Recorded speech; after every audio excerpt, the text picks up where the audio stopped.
Nesse vídeo, vamos resolver um problema de resistência térmica em parede cilíndrica, em parede composta. Há um vídeo aqui no canal onde eu monto um circuito térmico para uma parede cilíndrica em geral, e vocês vão ver que esse circuito vai ser utilizado na resolução do problema. Então ele é um ótimo modelo para vocês utilizarem em resoluções de problemas desse tipo. A principal diferença é que nesse problema que nós vamos resolver agora, não há resistência de contato. As aplicações de parede cilíndrica geralmente envolvem condução de fluido em uma tubulação que possui uma camada de isolamento. Então preste muita atenção na escolha dos raios e na determinação correta dos seus comprimentos. Vamos ver agora a resolução do problema. Agora nós temos aqui o nosso enunciado de um problema que envolve uma tubulação transportando um fluido quente e nós vamos calcular aqui alguns valores relativos a esse sistema. Eu recomendo que vocês deem uma olhada também no vídeo em que eu monto um circuito térmico para uma situação genérica envolvendo parede cilíndrica e composta, né? Como é que a gente monta um circuito térmico, mas eu não especifico valores nem resolvo um problema específico. Eu só monto um circuito que pode ser utilizado em diversas resoluções de problemas e vocês vão ver que vai dar um circuito muito parecido com o que a gente vai desenvolver aqui. A diferença é que lá eu considero resistência de contato e aqui nós não vamos considerar. Mas sabendo montar o circuito de maneira geral, a gente vai adaptando ele para cada problema específico que nós temos que resolver. Então vejam só, uma tubulação transporta um fluido a 80 graus Celsius com coeficiente de troca de calor por convecção, H1, igual a 600 watts por metro quadrado por Kelvin. A tubulação tem diâmetro interno igual a 100 milímetros e diâmetro externo igual a 120 milímetros. E é feita de um material com condutividade térmica igual a 1 watt por metro por Kelvin. Esta tubulação está coberta por uma camada de isolamento térmico com 15 milímetros de espessura e condutividade térmica igual a 0,1 watt por metro por Kelvin. Sabendo que o ar ambiente está a 35 graus Celsius com H2 igual a 100 watts por metro quadrado por Kelvin, calcule a temperatura da superfície externa do material isolante. Desconsidere resistência de contato entre os materiais e efeitos de radiação. Então, o que a gente vai fazer aqui? Vamos pegar, esses dados e vamos pensar no esboço, do nosso problema com base no que foi passado de informação aqui para a gente. Então, a primeira coisa que a gente sabe é que é um sistema de uma tubulação, a geometria cilíndrica, Então, nós podemos fazer da seguinte maneira, Eu vou desenhar somente um arco aqui do meu cilindro, do meu círculo, Da seção circular dele. Eu tenho aqui a tubulação, certo? E tenho aqui sobre ela uma camada do material isolante. Então, aqui eu tenho a minha tubulação, essa parte listrada aqui, e sobre ela eu tenho o isolamento térmico. E agora a gente vai trabalhar com base nas informações que foram passadas para a gente. Primeiro, existe um fluido aqui dentro da tubulação com T infinito 1 igual a 80 graus Celsius e H1 igual a 600. Lá fora, o ar a T infinito 2 igual a 35 graus Celsius e H2 igual a 100. Foram dados os valores aí dos diâmetros interno e externo da tubulação. Nos cálculos da resistência, nós usamos o raio. Sabemos que o raio é o diâmetro dividido por 2. Então, nós temos aqui, eu vou desenhar de uma maneira mais simples, não vai estar exatamente centrado, mas é só para a gente esboçar mesmo. Eu tenho R1 e tenho R2, que é até a extremidade exterior do meu cilindro. R2.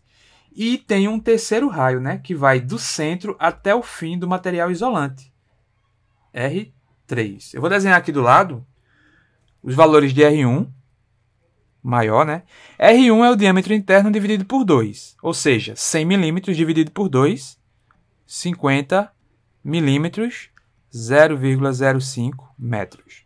R2 é o diâmetro externo dividido por 2.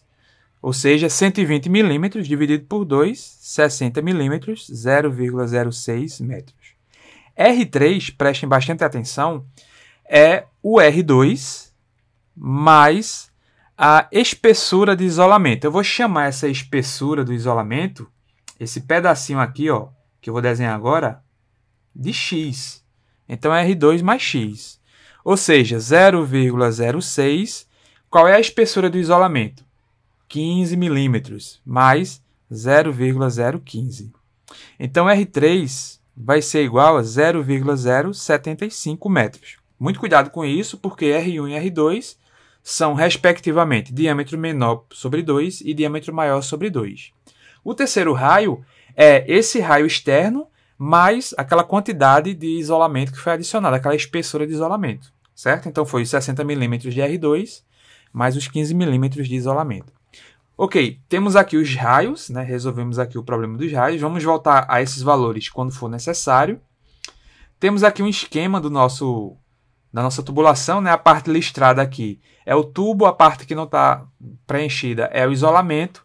Dentro tem o fluido e fora tem o ar com T infinito 2 e H2.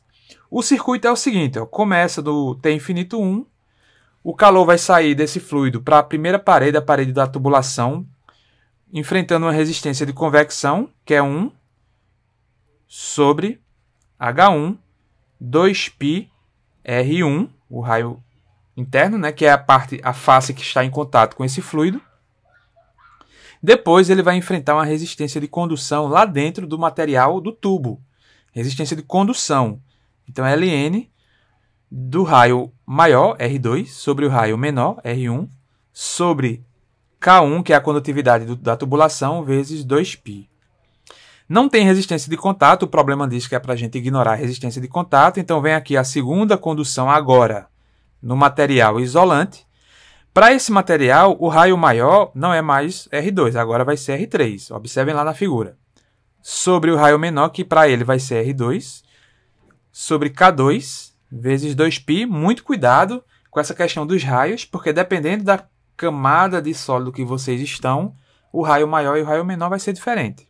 E por fim, o calor vai enfrentar uma segunda resistência de convecção até o ar, com temperatura T infinito 2. Então é 1 sobre H2, 2πr3 agora. Por quê? Porque o ar que está lá fora está em contato com a superfície externa, obviamente. Então é o raio maior do sistema que entra nessa resistência aí. O raio que está dentro da tubulação tem contato com a superfície mais interna, então é o raio menor do sistema que a gente usa para essa convecção interna, certo? Está aqui o meu circuito. A gente quer saber essa temperatura aqui, ó. Temperatura externa na superfície do isolamento, que é exatamente essa. Então, nosso interesse é conhecer essa temperatura que eu destaquei aqui agora. Bem, vamos montar o circuito. Quando a gente trabalha com tubulações, a gente calcula o Q', que é um valor dado em watts por metro. É a taxa por unidade de comprimento da tubulação. Diferentemente do Q2' que se usa para as superfícies planas, que é em watts por metro quadrado, aqui vai ser em watts por metro. Então, Q' é igual ao ΔT, temperatura maior, menos a temperatura menor, sobre a resistência equivalente, a soma de todas elas.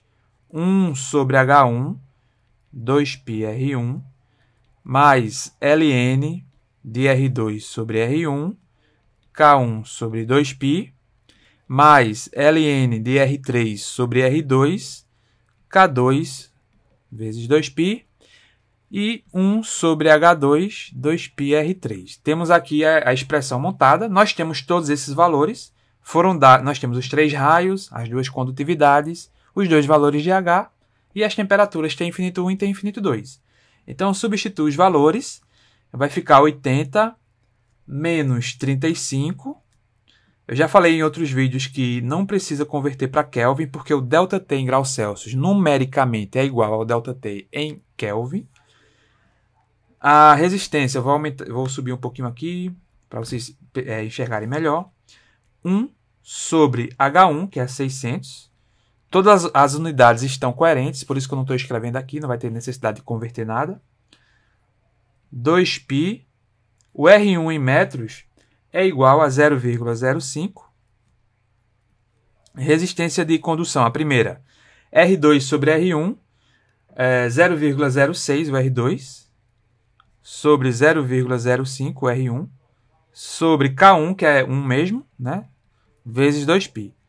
Segunda condução, ln de R3, 0,075, sobre R2, dividido por 0,1, que é o K2, vezes 2π. E a última resistência, 1 sobre H2, H2 é igual a 100, vezes 2π, aí R3, 0,075. Colocamos todos os valores.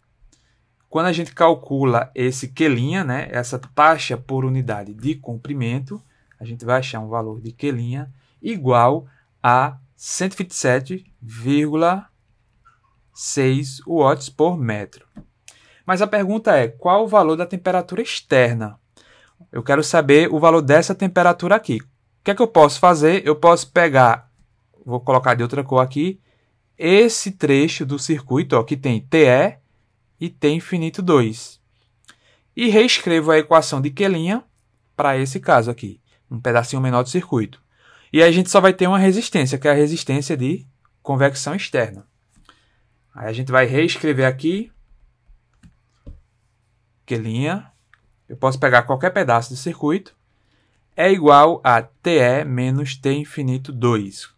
Por que eu estou colocando TE na frente? Por que eu acho que TE é maior do que T infinito 2? Porque, vejam só, a temperatura maior está do lado esquerdo, que é a de 80 graus, e a menor do lado direito.